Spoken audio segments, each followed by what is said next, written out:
meeting on Wednesday the 9th of December 2015. Could I just remind everyone that this meeting may be recorded and subsequently made available to the public for listening purposes, and can ask everyone to make sure their mobile phones are either put to silent or switched off.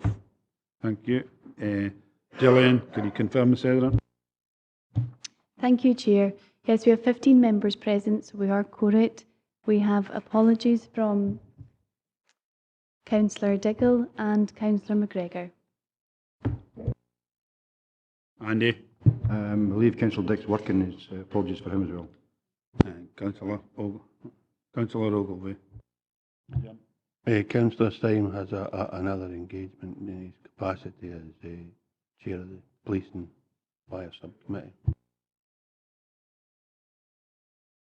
Before we move on, I think David's going to say something here, an apology. Yes, just to apologise to members and members of the public in respect of the Council's e-planning website. For those of you who've tried to get online to see the plans, I'm afraid for the last week or so it's actually been out of action. I'm assured that our colleagues in BTS and our suppliers are working hard to try and resolve that and hope to have a workaround in position today, but if people have been trying to get online and haven't been able to see, then apologies for that. Alistair? I'm grateful to you, sir, for your leave. On the back of that, given that community councils in particular are statutory consultees, and it came up, Councillor McComb and I were at Cree Valley, Newton Stewart Monday night, and the comment was that they hadn't had access to the site, and therefore they felt that the position could possibly, statutory consultees could possibly be prejudiced. Any suggestions, Chair, as to how we might wish to deal with that? David? Yes, in the circumstances, we're quite happy to extend the period for consultation responses and representations. There's one which I'm aware of was further complicated, that was a wind farm that was being re-advertised, and it actually the local paper didn't advertise it as they were supposed to, so that's another one we'll have to extend as well, I'm afraid, at the moment. Yeah. Have we got in? No. Wait, what's in? Alistair, you want back in? No, thank you. That's helpful. Right, thanks. Have we got anyone got any declarations of interest? Joe? It's not a declaration of interest as such on my behalf, Chair, but I'm wondering what the situation is. Given we sit in this planning committee, our views are not supposed to be made public until such times as we've sat in a meeting to make a decision. As a number of our fellow councillors have appeared in the paper behind a sign regarding this SPEN extension line and whatnot, where does that leave them, with all due respect, where does that leave them in that respect, given that, as I say, we're supposed to make our decision here and not make our intentions public and prior to having discussed it at a proper meeting? They were accepting a petition. It may be not been very advisable, but they were accepting a petition that the SPEN thing in here today is actually just, it's not a plan application. It's just going forward, what we're putting forward in the consultation. It's not a plan application today. So maybe David. Thank you, Chair. Yes, this was an issue, not that specific one, but in general governance terms, it was discussed in quite some length at the EEI committee back in November. When we've looked into this, there is no direct analogy in the advice on governance code of conduct for a consultation on an application which is a national application going into the Scottish Government. This is fairly uncharted territory. The nearest thing I can actually find is a parallel with major applications where paragraph 36 of the Council's Code of Conduct says that where the Council has been asked to provide a provisional view on whether or not, in respect of a proposal for a major development, the Council might be minded in principle to consider granting planning permission and has procedures in place to do so, Councillors are entitled to express an opinion in advance of the statutory application being submitted. However, councillors may only do that as part of the council's procedure for forming such a provisional view No views may be expressed by councillors once an application has been received, as this could compromise impartiality. So the issue is really, at the moment, this is purely early consultation stages. There's no application for the Pyland proposal, which would go to the Scottish Government until about 2019. So at this stage, our view is that you would not be compromising your position by expressing views to try and help influence that proposal before it comes in as an application. Different matter when the application actually comes in. Thanks very much, Chair. Ian? Just no, thanks for the explanation and to thank Councillor McKee for showing his concerns. No other declarations, interest or anything? No.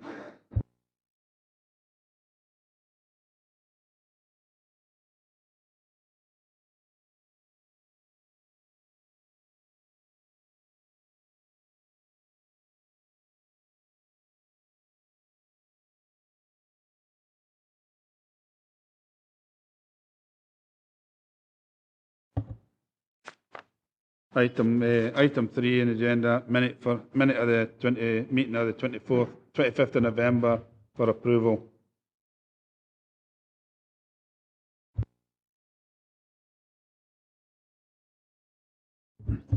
Gillian, could you confirm, could you outline the procedures to be followed? Thank you, Chair. Yes, the Planning Applications Committee will consider each application in turn as detailed on the agenda.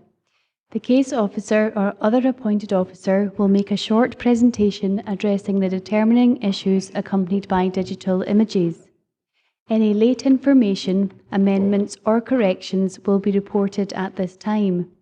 Members may ask questions of officers following the presentation on points of clarification. The Chairman has been provided with a list of eligible representatives who have registered to speak at this meeting within the period specified in Council policy. No other persons will be allowed to speak. The Chairman will individually invite those who have registered in advance to speak to make their presentation, after which they may be questioned by committee members. No questions may be asked of members.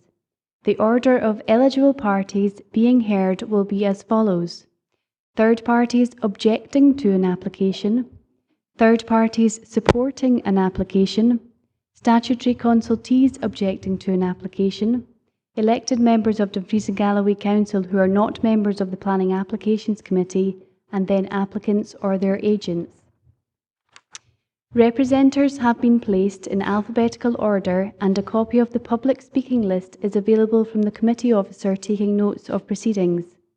Presentations will be strictly limited to 3 minutes per person, except for national and major developments, which by their very nature are more complex, where the time limit will be 5 minutes. The Chairman of the committee will ask you to come to a conclusion if you take too long. Representatives are encouraged to use the time allocated to clarify any points they consider material and address the determining issues. Certain matters are not normally material planning considerations and will not be taken into account by the Council when deciding on a planning application. Representatives should not raise any new matters without explaining why they were not raised earlier with the case officer. Please do not repeat what is in the report, as members will have already read the report. After all the representations have been heard, the meeting is then in formal session and no members of the public may address the committee from the public gallery.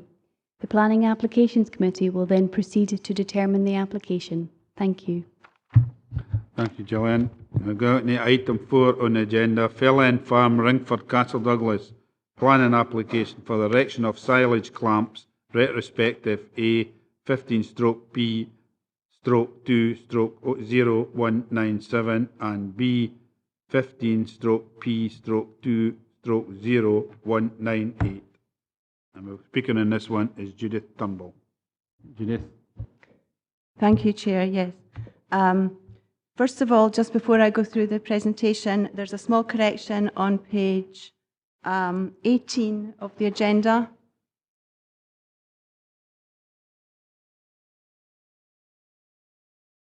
Paragraph 4.6, about halfway down, at the moment, I'll read it out, and it says, there are no concerns regarding loss of daylight. In order to ensure that sunlight is not significantly reduced at the adjacent property, a condition is recommended limiting the height of the silage. In there, it should be of clamp A. So the height of the silage of clamp A to be no higher than the immediately adjacent clamp walls.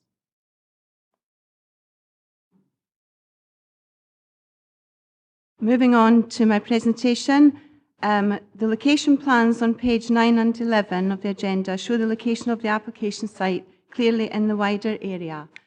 FELLEND Farm is about 1 kilometre northwest of Ringford and just off the A762.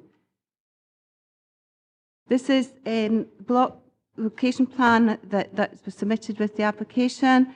The sites are adjacent to each other.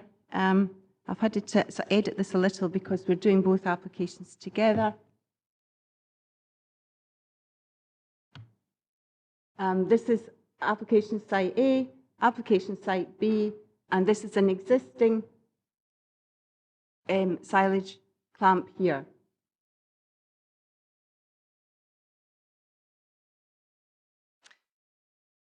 The existing clamp was granted permission in 2013, and both of the clamps that form this application have been constructed and are in use. Moving on to the block plan. There's clamp A, clamp B, and this is the nearest adjacent property, FELLEND Cottage, about 11 metres. The cottage itself is about 11 metres from the nearest part of clamp A. As you can see, we've got existing buildings to the south, and there's a wood to the north. Maybe not the best slide, but it's quite difficult for us to see when we're putting these together. This is the existing clamp. Its walls are 2.8 metres high. This is clamp A, has a footprint of 535 square metres. These walls here are 1.2 metres high, and the other walls are 2.8. And there's an earth bund along the closest point to FELLEND Cottage. Clamp B is 265 square metres, and all walls are 2.8 metres high. This is a view looking northwest. In here is clamp B. This one here is the edge of clamp A, and this one here going in along there is the existing clamp. So that's existing, the one that has permission rather. This is A, and this one is B. This is a view from the tract and to the north. This is FELLEND Cottage. I've tried to label them. This is the one that has the permission in 2013. This is A with the lower walls down here, and this is B. This was taken maybe about a week and a half ago, and you can see that there's quite a lot of silage in the clamp.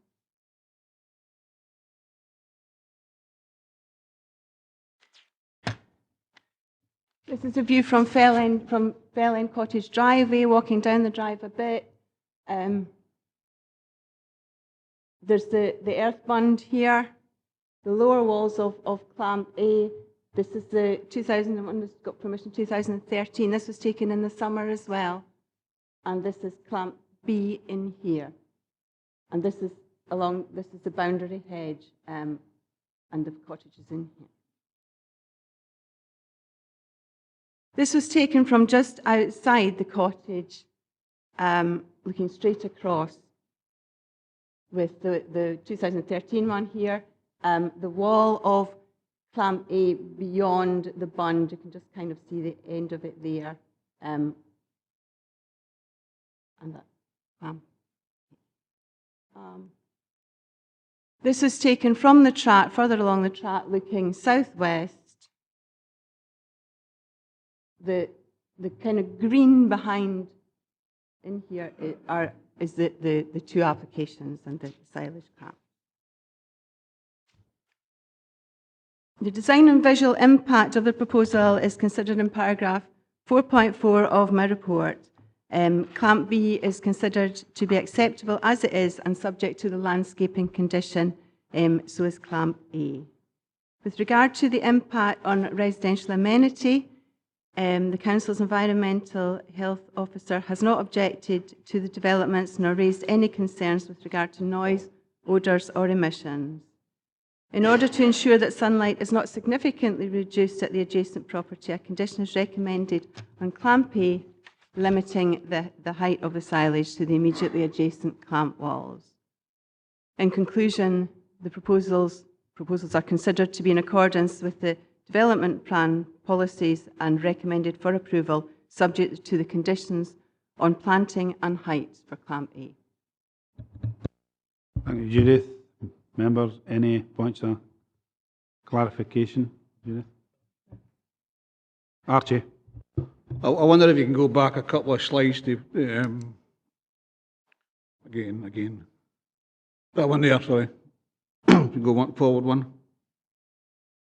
It looks for that photograph that the one that's got permission is being used less than the one that's actually not got permission. Is that correct?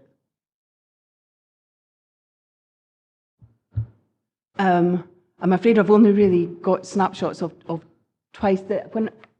So when was that photograph taken?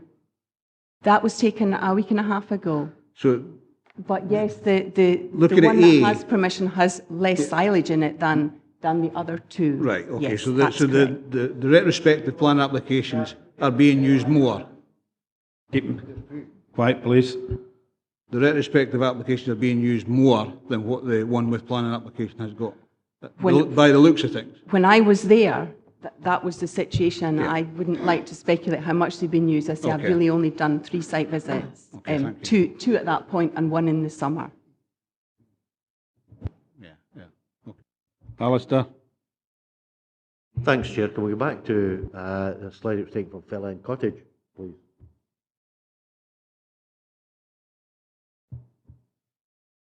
No, that was I take it that was that slide was taken from ground level. Is that the case?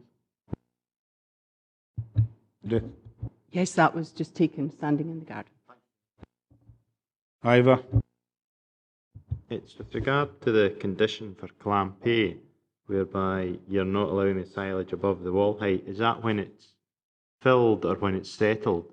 Because there may be some dubiety there, because silage will drop by about a couple of feet or something. So who's got to actually measure that? Are we going to get complaints whereby it's a foot above but it'll sink down to a foot below?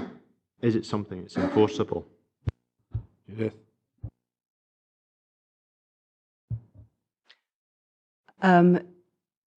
If and when we got complaints, then that would be something that would be dealt with by the enforcement team. We're not farmers, and that's something that we would, I think, have to take a reasonable approach to when and make the decision at the time. David?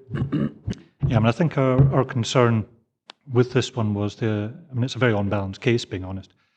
When I discussed it with the team leader, we were of the view that really to make this acceptable, the Clamp A had to be used less than the other ones because of the effect on the amenity of the neighbouring property. So I would deem that really to be when it comes in at its original filled level, it shouldn't be exceeding that height. Accepting it will drop down as it rots, that's inevitable. But it's just really the effect on the neighbouring property was such that we would really feel that to be acceptable it did require a condition. In terms of the enforceability, yes, that was something which we did discuss as well, and I'm satisfied it is enforceable. The only issue is potentially we're making a road for our own back by requiring that in as far as that if the neighbour were to raise issues all the time saying that it's gone slightly above the height of the wall, that potentially would mean that we'd have to go and look at that. It's one which we thought about, and I'll be honest and say I'm not entirely comfortable with, but we feel that it is probably the best way of dealing with concerns of residential amenities. Patsy? Thank you, Chairman. Mr. Sutty just said this is a sort of on balance decision here, and I just wonder, I don't know whether it's the right time to suggest it, but I think perhaps a site visit on this occasion would be really beneficial to everybody. Wait till we go into session. Okay, thank you. Gillian, you got something to say? Thank you, Chair. Just before we go on to hear from the objectors, the applicant, Robin Austin, did wish to speak today. However, he did register late. The Chair has allowed, using his discretion, is going to allow him to speak for 3 minutes. Thank you, Gillian. The objectors now, can I have Penelope Coles, please?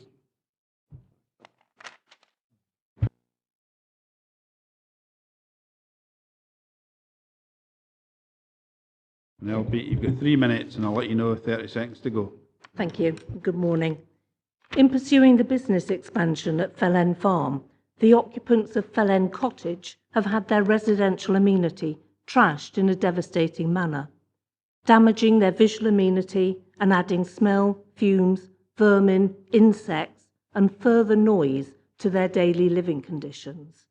All the things that the local development plan policies, especially OP1, are stated to protect. I appreciate that the area's economic development is important, but it can't be allowed to overrule the well-being of residents, so that developments are designed and located as though there was nothing in the way and no one else mattered. Residents must be able to rely on planning policy related to residential amenity as a safeguard against inappropriate and inconsiderate development.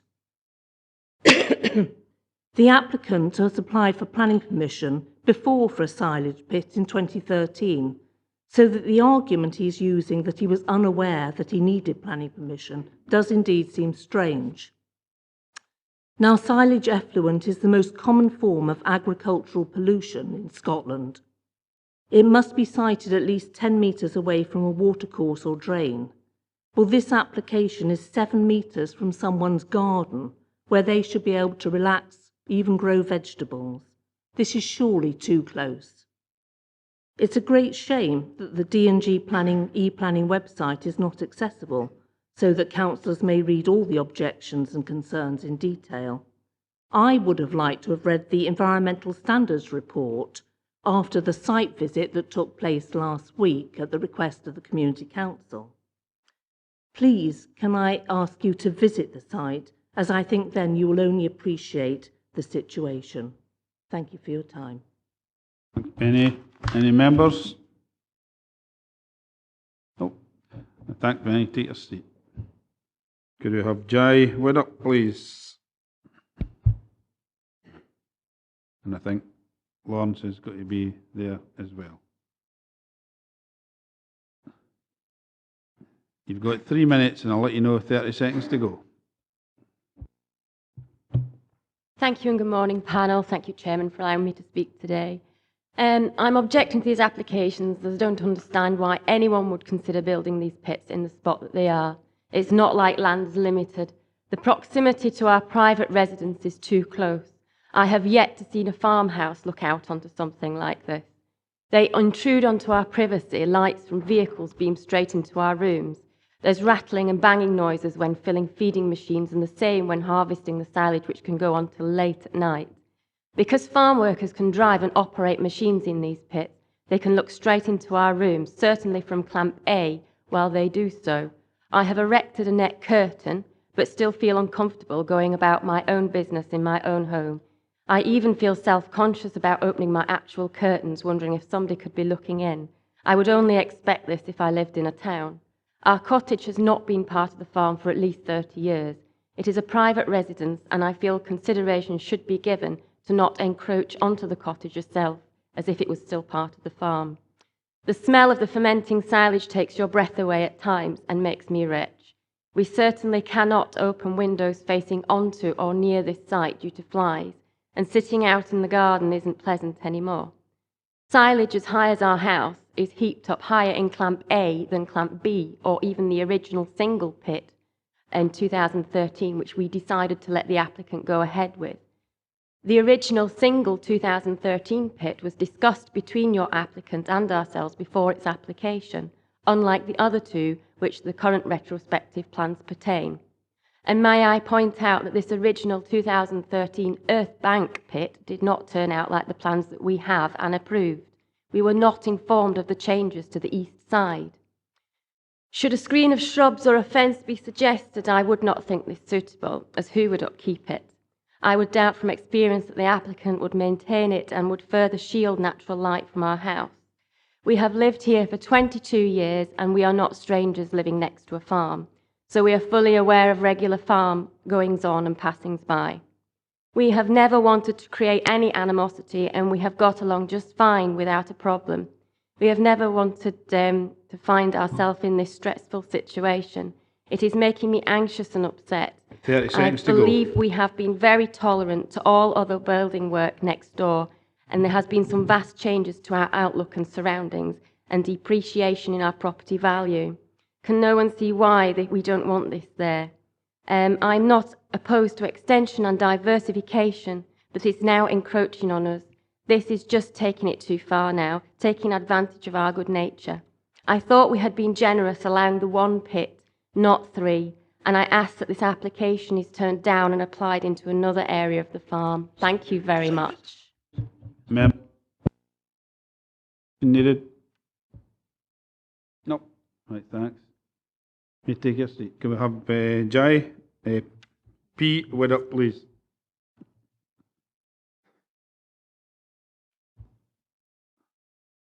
You've also got 3 minutes, and I'll let you know 30 seconds to go.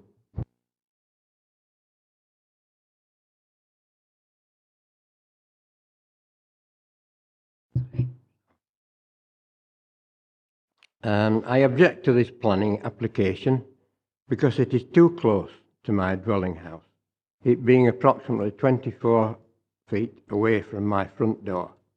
It has taken the amenity away from my home. The permanent smell of silage makes it unpleasant even to be in the garden. The flies have increased beyond belief, and it has brought vermin to the house area, and that we never had before. We have never objected to anything he has done before, but this is beyond belief. I now know that we were tricked into allowing for the first one to be built.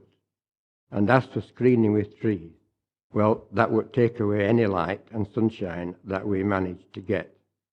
This is just not an acceptable place for these silage clamps.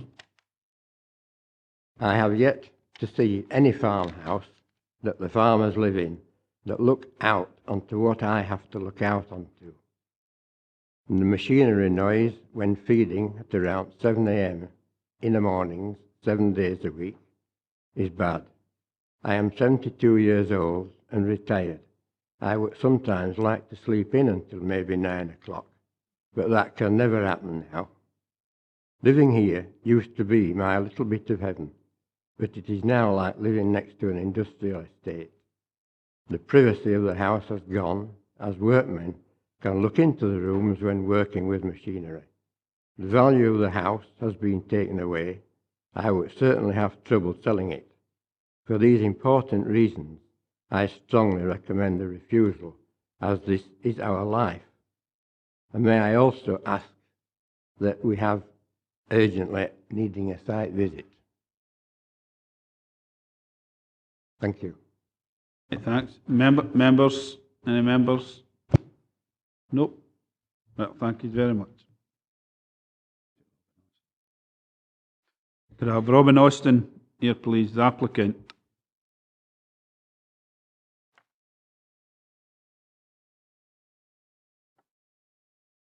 And you have 3 minutes as well, Robin. I'll let you know 30 seconds to go. Thank you. Thank you, Mr. Chairman. Councillors, firstly, I would like to thank the planners for the recommendation of approval. I would like to talk, however, about the pit A, which has been talked about, and like to inform you that the reason why the pit has been designed in this way with a very low back wall is so that we start storage of silage at 1.2 metres high, which is the same height as the hedge looking over the cottage. And from there, it slopes upwards away from the cottage, allowing light to come into the cottage. Now, I have looked when the sun was up, and the direct line from the sun to the hedge is well above the silage that's being stored at present, which is 1.5 metres above the wall heights. So one of the things I would like to ask you today is to reconsider on the condition regarding the light. Currently, the silage is 1.5 metres above the wall, and all of the sunlight gets into the cottage. Reducing the storage capacity of that pit, of pit A, to wall height would dramatically reduce the storage, obviously, but it wouldn't improve on the light situation going to the cottage. It would also, by making the silage flat in pit A, it would retain all of the water. Normally you dome a silage pit so that the water runs off it. So that stagnant water would get mixed with the silage before we feed it to the cows. So that is a problem to us. So what I'm asking is, and maybe it's in line with what the objectors are saying, but I think that in relation to this condition about the light, perhaps the planning officer could revisit and have a look and and verify what I'm saying about the fact that the sun is actually getting straight into the cottage with the silage 1.5 metres above the wall. So I'm asking for that condition to be looked at. Thank you. Right, thanks. Members? Any? Ivor? It's not very evident from the photo, but you were saying that it would slope the silage away from, get higher as it goes away. So is that actually putting water onto the property, or is there sufficient drainage to actually take it away?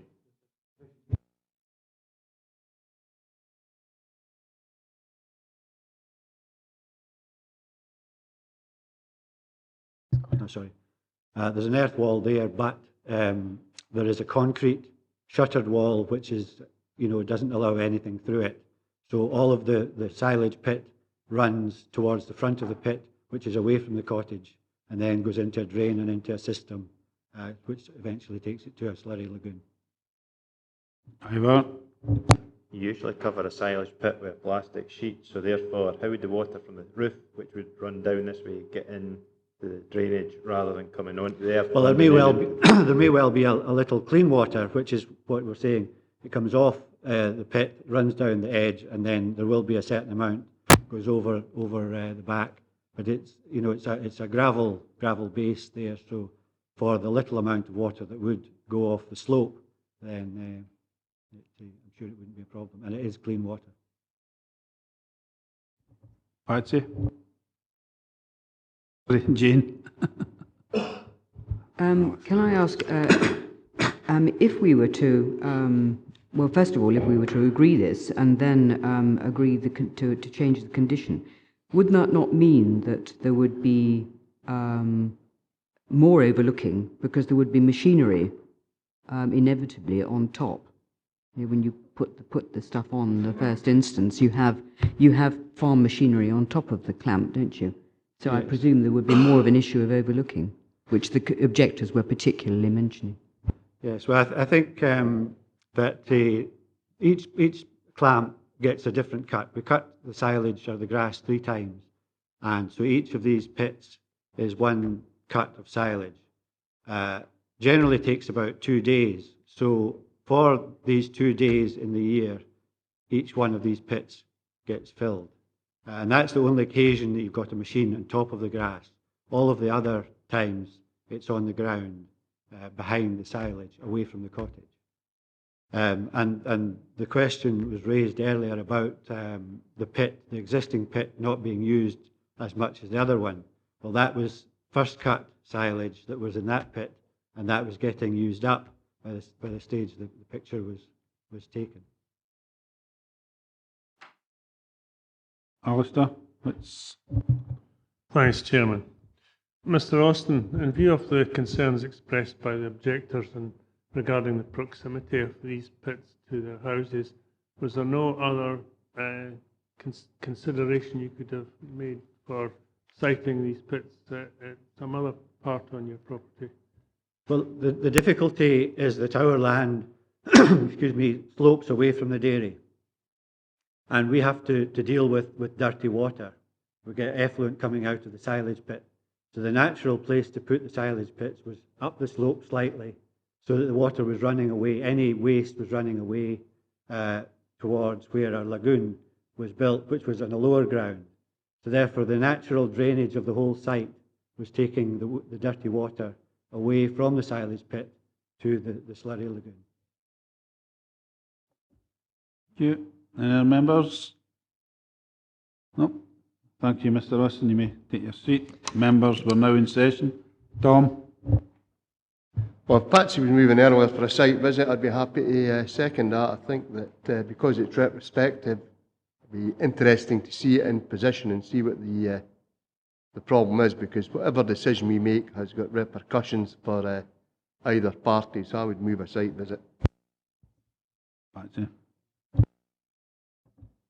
I would certainly agree entirely with that. So reference is made in paragraph 4.14 of the report to a previous application in the vicinity of the village of Dunraggett. Now, that's a wholly and separate and distinct situation, and I'd be the first to admit that, but we actually had a site visit on that particular occasion as well, and it was tremendously helpful to the committee in coming to a decision. So I would certainly be fully supportive of the mover and seconder. Any other members otherwise minded? Nope. Rangers site. John? Thank you, Chair. Just to confirm that a site visit has been agreed for this application. Thank you. Obviously, there's been issues made about the environmental response in that. I wonder if we can have a copy of that. Well, hopefully the e-agenda will be back up and running by that time. Yes, I'm almost certain it will be up and running by then. I would certainly hope so. But yes, I can bring along copies to the site meeting. Stephen? It's just a question on the fact that it's retrospective applications were effectively in session when we're on our site visit. Does that mean that activity on the retrospective application site ceases for that time, or is that just something that still goes on? Good. As with all retrospective things, they're undertaken at the applicant's own risk. So if he continues to use them in the absence of a grant of planning permission, that's at his own risk. But statutorily, we can't carry out any potential enforcement action until the committee has determined whether or not it wishes to do that.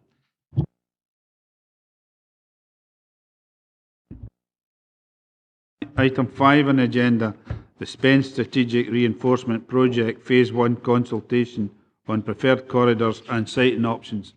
I think it was 2/3 of the members were actually at the seminar we had on this, discussing it. So we've been quite through this.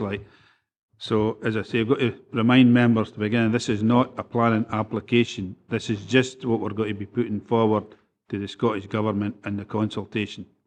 So as I say, take many members now. Through the presentation. Thank you, Chair. Really just to reiterate that this isn't an actual application. The comments would be made directly to SPEN, not to the Scottish Government, because there, as I say, there is no application to the Scottish Government as yet. That's set out in paragraph 4.2. Just to explain the process a little bit, apologies for a sense of déjà vu to those who did attend the seminar on the 27th.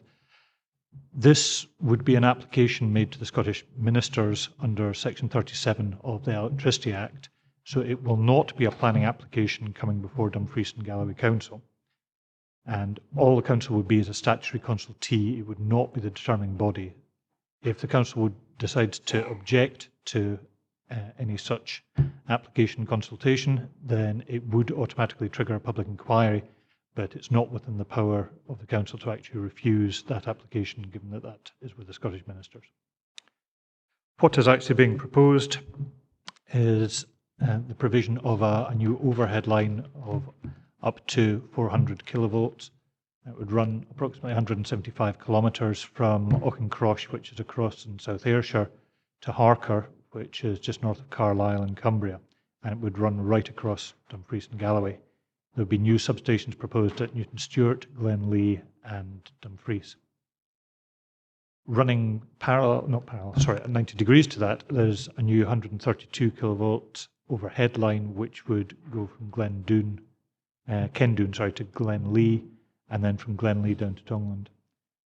As part of the proposal, SPEN would be able to remove approximately 130 kilometres of existing tower lines in the region. The towers which would run east to west would be 50 metres in height approximately, and the ones on the north to south line would be 30 metres. I've reiterated there that where the new substations would be, one of the four obviously is out with Dumfries and Galloway and in South Ayrshire. And it's probably worth pointing out that whilst there are 4 consultation stages proposed, the fourth and last one actually being to do with the formal scoping of the environmental impact assessment. The first 3 stages are actually non-statutory. SPEN has decided to undertake these as best practice. They're not something that they actually legally have to do. The justification that's been put forward by SPEN for the proposals are twofold: that the infrastructure itself is quite aged in parts, 70 years plus, and also it's to increase capacity within the existing system. And this is to allow renewable connections in. It's worth pointing out that under their obligations under the Electricity Act as a transmission business, SPEN cannot actually refuse a grid connection application. They have to agree to that. That's set out in paragraph 4.5 of the report, just explaining that. So what's occurred so far is that there was a first round of the non-statutory public consultation, which SPEN has set out their preferred corridor and preferred substation siting areas. The consultation with the public took place on the 8th of June, and it went up until the 31st of August, which was actually an extended period. The council, being a statutory consultee, can submit comments out with those dates. The document, if you wish to see it's 200 pages plus, but the actual formal document is available online on the SPEN website. What the document shows is that you've got certain nodal points which would have to be connected in for a new overhead line, and these are the red dots that you're seeing there. So you have Auchincrosh, Newton Stewart running across to Glenlee, up to Kendoon, Tongland, Dumfries, and then across to Harker and Cumbria. And what was undertaken was the landscape consultants looked into the various routes possible to connect in these nodal points, and the grey shaded area you see there on the plan is basically the possible corridor options which were available for an overhead line. And from that, SPEN did the consultation on their preferred route. They broke it into chunks, and you will notice that this last part here, that section is just into England, but then that's from Gretna onwards to Dumfries, then across Newton Stewart, over in South Ayrshire. Now, there was a document which is also on the website of SPEN called the Background to Need case, and that did set out a number of alternative options, including one here which shows an undersea option. It doesn't come out particularly well, unfortunately, on the screen here, but there's this yellow route which would come round to Morecambe Bay, or another alternative one in green here which would come round to Whitehaven. That was disregarded in the report because it was considered to be too costly, basically, and there's a duty on transmission license owner to develop a system which is economic and efficient in manner. But again, really what the report is saying is we would like to see a little bit more background to why some of these ones were disregarded. Cost is one aspect, but obviously from a council perspective, we're looking at the environmental impact as well, and we would like to see some of the justifications as to why those routes were disregarded at a very early stage. The report basically has 7 recommendations, and the first one is that the present statement of why the project is needed is inadequate and relies too heavily on the fact that the development is included within NPF 3, which is National Planning Framework 3. We have asked SPEN about that, and we are led to believe it was included in the final version of NPF 3 because it had been identified as a project by them under what's called R110, RIIO, I should say, TI submission. So the Scottish Government had recognised that and included it. But nonetheless, the needs case has not yet been submitted to Ofgem, and we would hope that that would actually be submitted well in advance of the second stage of public consultation. So that's not actually part of the recommendation there, but I'd be quite happy to incorporate it if members would want to see that, just to do with the need case being produced as soon as possible. Second one is looking at the effect on local communities needing to be taken into account. I've used the wide term there, local communities. That includes obviously community councils and others wider interests which are in the community in general. And we would like the issue of residential amenity to be looked at. It is accepted that you cannot get down to that level until you're probably looking at a far more detailed scheme on the individual properties which may or may not be affected. But nonetheless, in due course, we would want that to be a key consideration. We would like the issues of economic impact to be looked at in considerably more depth, both positive and negative. There may be negative impacts on tourism, we'd like that looked into, but there may be positive spin-offs as well in terms of job creation during the construction phase. All those issues should be referenced to the Council's regional economic strategy. And we would like particularly the regional landscape quality to be reflected in the further submissions. We've made an analogy here. It's obviously not going to be directly comparable in a number of instances because turbines are different structures, they move, they have different issues, but they are the nearest man-made structures in the environment that are comparable. So all those issues we would like to be looked at.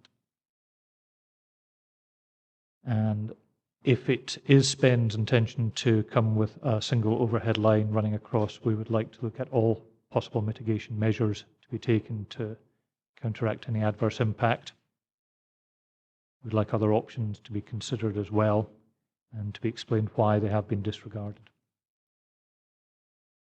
And obviously we're just following on from that, really looking for an open mind for what can and can't be done. At the moment it does appear somewhat as if the only option which has been put before the public and the council is a single overhead line. It may be that that is the best route and the most practical route, most economical route, and can be done without affecting the environment too badly, but we would like that justified. We'd like to be absolutely sure of this. Just to be clear about the phrase, but there's insufficient justification at this early stage. What we're meaning by that is insufficient justification for selecting a preferred corridor route at this early stage without fully explaining what other options have been considered and why they've been disregarded. And finally, in reflection of the fact that the first consultation period took place over the summer holidays and had to be extended, we'd obviously want to make sure that there is sufficient time for comments to be made. Thank you, Chair. Thank you, David. Ian? Thanks very much, Chairman. And through yourself, I'd like to publicly thank David and his team for the excellent report we have in front of us today. I only had 2 points really wanted to pick up on. I think David's picked it up under item recommendation 1. Which is now I would like to see that added as the needs case needs to be demonstrated, and we need to see that. And the only other bit I would like to have added through guidance through yourself and David is in regards to recommendation 5. And at the very end,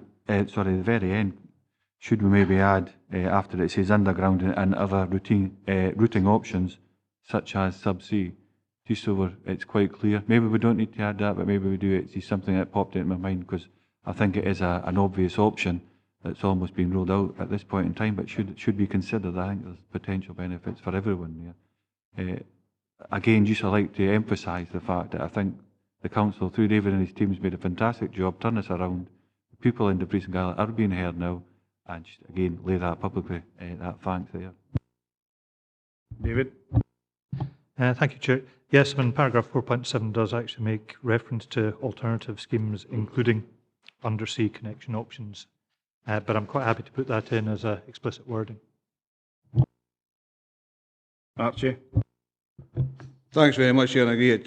Apologies for not being at the seminar. I had other council business on that particular day.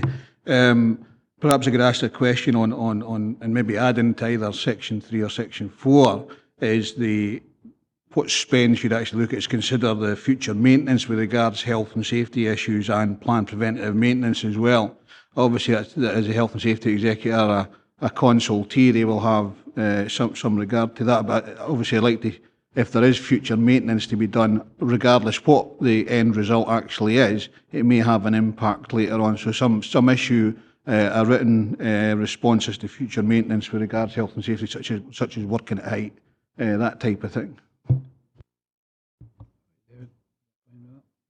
Yes, I'll find somewhere to slot that in.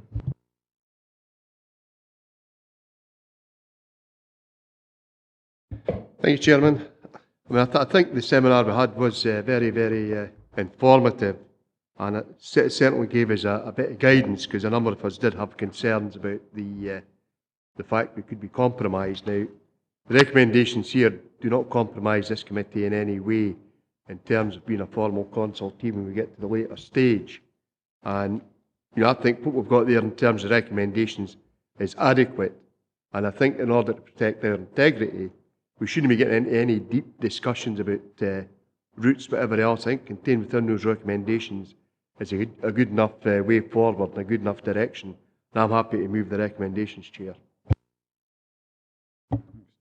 Alistair Witts.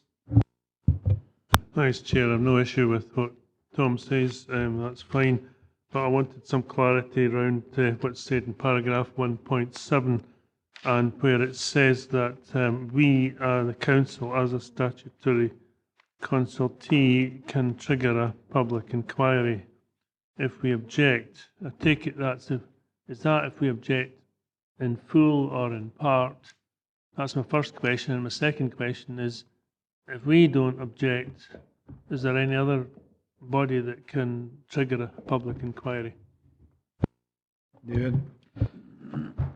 As I understand it, basically if the council stance is to object at all, if it uses the word object, that automatically triggers a public inquiry under the Electricity Act. I've read through this and it does appear to me that the only statutory consultee that has the power to automatically trigger a public inquiry is the planning authority. There may be other issues that when an application comes in, the Scottish ministers use their discretion to decide that the volume of representations or comments raised by other statutory consultees are such that they're best considered by way of that. But the council is in quite a unique position in as far as that if it formally objects, that is the one and only way of triggering a public inquiry as a statutory consultee. Alistair Geddes. Thanks very much indeed, Chair. As far as I'm concerned, I'd be pleased to second Councillor McCaughrery's motion. In my view, the recommendations as contained in Section 5 of the report are clear, succinct, and more than commendable. And on that basis, I'll second Tom. Patsy? Yes, I just wonder if we could perhaps add something in under item 5.4, which is part of the recommendations in 5.5. It's a curious thing because I just wonder, don't seem to have any influence on design of anything that happens with this development, whether it's the substations or whatever. But I wonder, I don't know if members are familiar with a thing called the Land of the Giants or Walking Pylons, and they're in Iceland, and they make the pylons not like we know them as Christmas trees shape, but you can have them in the shape of people striding across the landscape. You can have them in the shape of reindeers. You can have them in all sorts of things. And I know you think I've gone completely bonkers, but I think one of the concerns is that this is going to have a huge effect on tourism. And if we could turn it around in certain areas and make it actually interesting, why don't we ask? And why don't we see if we can make something good come out of something that people are really anxious about with the development? Site visit to Iceland would be very nice. But I'm just asking the planning officers to have a wee look and just see, because who says that pylons have got to be the shape they are? We're just accepting it, and it's a fantastic. If you look at it, it is quite amazing. There's one standing at the edge of a hill with a lock in front of it, and they look as though they're about to dive off. I mean, it is fantastic. And this is an opportunity, I think, that we should be putting forward something slightly out of the box, but there's no harm in doing that. And I think it's our responsibility to do so. And I would ask that it's looked at. Thank you, Chair. Obviously, just to stress that this is the consultation in respect of phase 1, which is the preferred corridors and siting options. It isn't actually getting down to the level of detail of where exactly things would be and what their design would be. That's in the 3rd phase of public consultation. So at that stage, that would be entirely appropriate. But at the moment, we're really just looking at the broad corridors. David? Well, you're doing here with, avoid adverse impact on the region-sensitive landscape areas. Does it not come in under there as a sort of design option that we look at it, or that we are interested in it? You want to flag up suggestions to SPEN that we're... Again, at this stage, we don't even know what SPEN are proposing in terms of the details, so it's too early in the process to actually prejudge what may come in. At this stage, as I say, it is really just the corridors. Suffice to say, it's noted, and at the 3rd stage, it could well be something that we would want as a council to make those comments.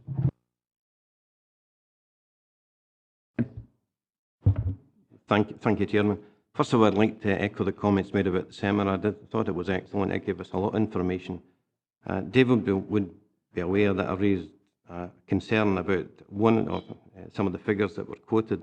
The fact that the lines from Auchincross to Harker were given in miles, were somewhere around 109 miles, where the power lines being removed were given in kilometres, which indicated, bear with me, Chairman, which indicated that, or could indicate that more was being taken away than installed.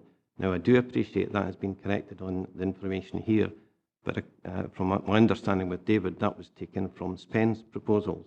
And what I would ask that a recommendation is made to them, that if they're going to use imperial, they do it in both. If they're going to do it in metric, they do it in both. Thank you. I think that's quite sensible, David. Sorry, Chair, in fairness to SPEN, I think that was probably me picking selective things and putting them together and not noticing that there's no run of a paragraph where it said miles and kilometres. To the best of my knowledge, that was just picking up separate things and putting them together. So that was my fault. As you see, I've corrected it to 175 kilometres instead of miles. Jane? I think that the recommendation number 1 is really the critical one, which is about why this is actually needed at this stage. Now, I have to say I'm slightly confused. I mean, the applicants are a private business, so I mean they could simply say, well, we think you need it, and not give us any information at all. Unless I've got that wrong, they could take that view. I think it would be probably rather misguided of them, but they could take that view. But nevertheless, SPEN must have a full case now, otherwise they wouldn't be going down this particular route.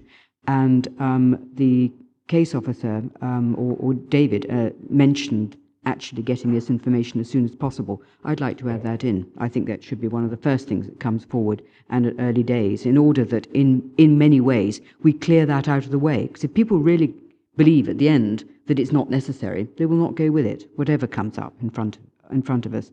And the second thing I'd like to say is that I absolutely endorse what Councillor Gilroy is saying.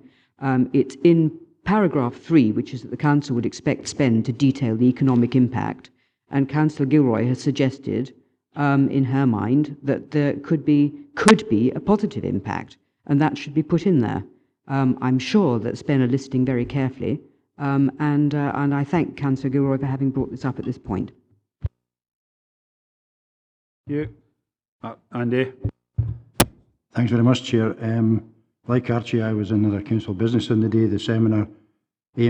Just one question for clarification. You see the options are going under C.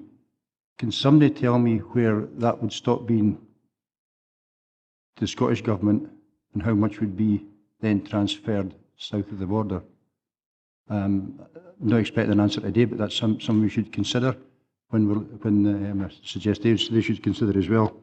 The report's really quite clear. There's only one thing I'd like to add to recommendation 2, and that we expect SPENs to comply with the national standards of public and community engagement in Scotland as part of that recommendation. Because if the Scottish Government would expect that, I would suggest, that full compliance. David?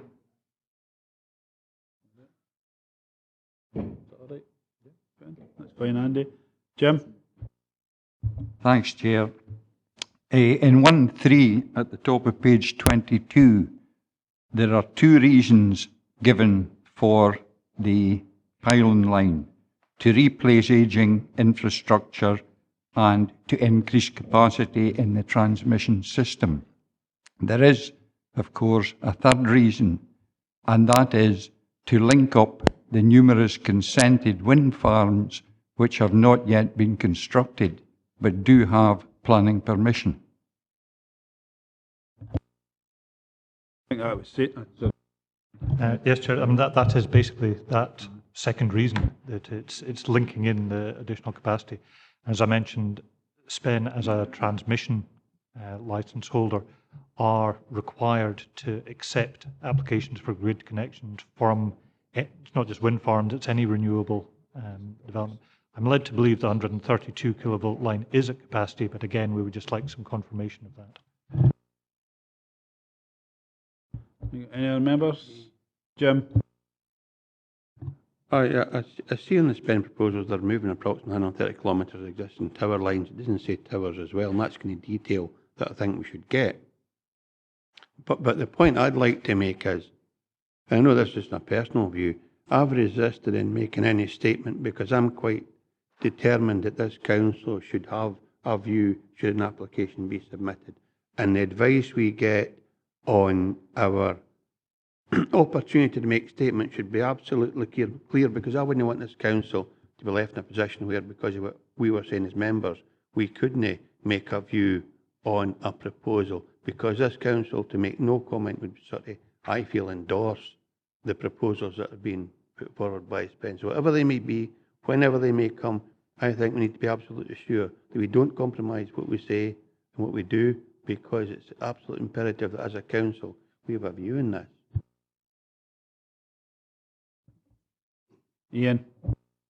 Thanks, Chairman. This is a procedural thing more than anything. I did identify 2 places David said that they could possibly be added in. David picked up on recommendation 1 that it could be beefed up in regards to needs case. I would agree with that if that was possible. I think Councillor Maitland touched on that as well. And I asked if a few words could be added in recommendation 5. It's because it's been moved and seconded as per. I just wonder if we could just get that added, just get that clarified. Could that be accepted to the mover and the seconder in regards to those additions? Tom? But provided they don't compromise what we're saying, I think if David's happy to put them in, I'm happy to go along with that. I mean, stress yet again that we're at the first stage. It's vital we don't compromise our position as a council. It may well be when we get to the final stage, some members are already compromised at the moment. When it comes to the final stage, I would suggest. But at the moment, let's try and keep ourselves squeaky clean. I think there's no plan application being put in yet, Tom, so that's the advice I've got. But just for clarity, just seeing that removal of approximately 130 kilometres of tower lines, I imagine that pylons would come down as well. Yes, it's basically the whole line at the moment would come out, the towers and the lines. Any member? No, we've got a recommendation. And that, if no other members not otherwise minded? No, that's fine, Gillian. Thank you, Chair. Just to confirm that Planning Applications Committee has agreed to submit the following comments as per the recommendation in the report, with the addition to recommendation 1 and number 5. 1 with the addition as soon as possible, and condition 5 in relation to sub C. Andy? No, we asked about the public engagement for recommendation 2 as well. Yeah, Chair, I also had noted Councillor Dryborough's comments about future maintenance and health and safety issues, and Councillor Ferguson's issue should comply with the Scottish Standards for Public Engagement. Is that correct? Right. We've got no other business. Just like to wish everybody a Merry Christmas and a Happy New Year.